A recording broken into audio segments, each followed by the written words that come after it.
संगीता के पति की मौत के बाद संगीता के ससुराल वाले संगीता और उसके बेटे चिंटू दोनों को घर से निकाल देते हैं, जिसके बाद वो दोनों गांव में ही एक सेठ के यहाँ किराए पर रहने लगते हैं। उसी गांव में एक लाला की हवेली भी थी।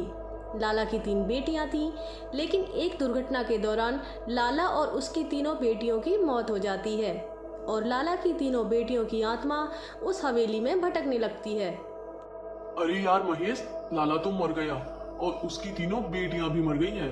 और तुझे पता है लाला के पास बहुत माल था। जब लाला जिंदा था मैंने सुना था कि लाला ने करोड़ों का माल इकट्ठा कर रखा है हवेली में। अबे तो ये सब तू मुझे क्यों बता रहा है? मैं क्या करूं? फालतू में मूड खराब मत कर। वैसे ही कल से बीवी ने घर से निकाल रखा है। क्यों, क्या हुआ? अरे कल कुछ सामान लाने को बोला था, पैसे नहीं थे तो मैं नहीं लाया, जिस वजह से नाराज हो गई और कल मुझे घर में नहीं घुसने दिया। अरे तू पागल, वही तो बोल रहा हूँ। तेरे पास भी पैसे नहीं है, मेरे पास भी पैसे नहीं है। क्यों ना लाला की हवेली से सारे माल को चुरा लेते हैं। तू भी माला माल रातों रात और मैं भी रातों रात माला माल हो जाऊंगा। अरे नहीं नहीं, चोरी करना बुरी बात है।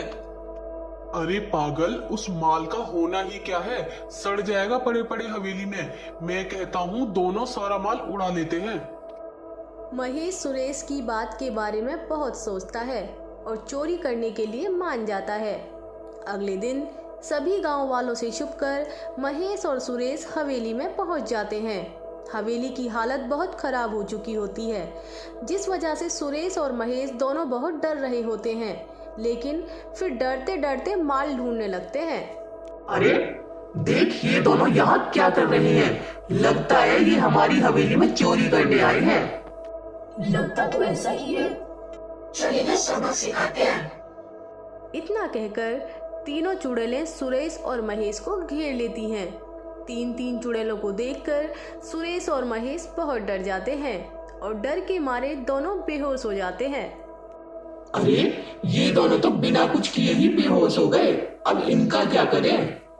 इन दोनों को एक कमरे में बंद कर देते हैं।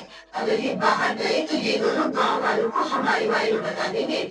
हम इन्हें ऐसे ही नहीं छोड़ सकते। इतना कहकर तीनों चुड़ैलें दोनों को एक कमरे में बंद कर देती हैं। कुछ दिन बीत जाते हैं कि तभी सुरेश और महेश की पत्नियां उन दोनों को गांव में ढूंढ रही होती हैं कि तभी दोनों उस हवेली में पहुंच जाती हैं। अरे बहन, ये हवेली तो बहुत डरावनी हो गई है, लेकिन जब लाला जी जिंदा थे हवेली इस गांव की सबसे सुंदर हवेली थी और लाला जी भी भले ही आदमी थे, लेकिन उसके और उनकी बेटियों के साथ बहुत बुरा हुआ। तभी महेश की पत्नी की नज़र ऊपर बैठी चुड़ैल पर जाती है और वह बहुत घबरा जाती है। चुड़ैल चुड़ैल। तभी सुरेश की पत्नी की नज़र चुड़ैल पर पड़ती है और दोनों वहां से भाग जाती हैं और गांव में जाकर चुड़ैलों के बारे में बताती हैं। चुड़ैल की बात सुनकर पूरे गांव में दहशत फैल जाती है और हवेली की तरफ सब जाना बंद कर देते हैं। अरे संगीता बहन, आपने सुना लाला जी की हवेली में 3 चुड़ैल रहती है?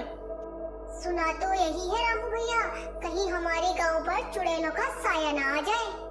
चिंटू रामू और संगीता की बात सुन लेता है और हवेली पर जाने के बारे में सोचता है। मैं आज तक चुड़ैल नहीं देखी, मैं तो जरूर जाऊंगा चुड़ैल देखने, लेकिन माँ को बताया तो वो कभी नहीं जाने देगी, तो मुझे छुप कर जाना होगा। और चिंटू एक दिन अपनी माँ से छुपकर हवेली में पहुंच जाता है। चिंटू को हवेली में देखकर चुड़ैलें उसे डराने के लिए उसके सामने आ जाती हैं और उसे घेर लेती हैं। तो आप चुड़ैल हैं। मेरी माँ कहती है कि चुड़ैल बहुत डरावनी होती है, लेकिन आप तीनों तो बिल्कुल भी डरावनी नहीं है। इतना कहकर चिंटू हंसने लगता है और चिंटू को हंसता देख चुड़ैल भी हंसने लगती हैं और कहती हैं, ए बच्चे, तुझे हमसे डर नहीं लग रहा है क्या? हम चुड़ैल हैं और हम तुझे मार कर खा जाएंगे। चुड़ैल दीदी, खाना खाया जाता है, ना कि इंसानों को खाया जाता है। और इतना कहकर चिंटू हंसने लगता है। चिंटू को हंसता देख चुड़ैल भी खुश हो जाती हैं और चिंटू से दोस्ती कर लेती हैं। अब चिंटू हर रोज उस हवेली में खेलने के लिए जाने लगता है। फिर एक दिन संगीता के घर का मालिक संगीता के पास आता है। अरे संगीता, मुझे मेरा मकान खाली चाहिए, मेरी बहन आ रही है यहाँ रहने के लिए। मकान मालिक की बात से संगीता और चिंटू दोनों परेशान हो जाते हैं और जब चिंटू हवेली में जाता है तो बहुत उदास होता है। चिंटू को उदास देखकर चुड़ैल पूछती हैं, अरे चिंटू, क्या हुआ, उदास क्यों है? मैं अब यहाँ खेलने नहीं आऊंगा। हमारे मकान मालिक ने हमें घर खाली करने को बोला है। मैं और मेरी माँ अब इस गांव से चले जाएंगे। नहीं नहीं, तुम दोनों यहाँ आकर हमारी हवेली में रह सकते हो, और वैसे भी हम लोग जब हवेली तुमको सौंप देंगे तो हमें भी मुक्ति मिल जाएगी। और फिर चिंटू और संगीता दोनों उस हवेली में आ जाते हैं और तीनों चुड़ैलों को भी मुक्ति मिल जाती है।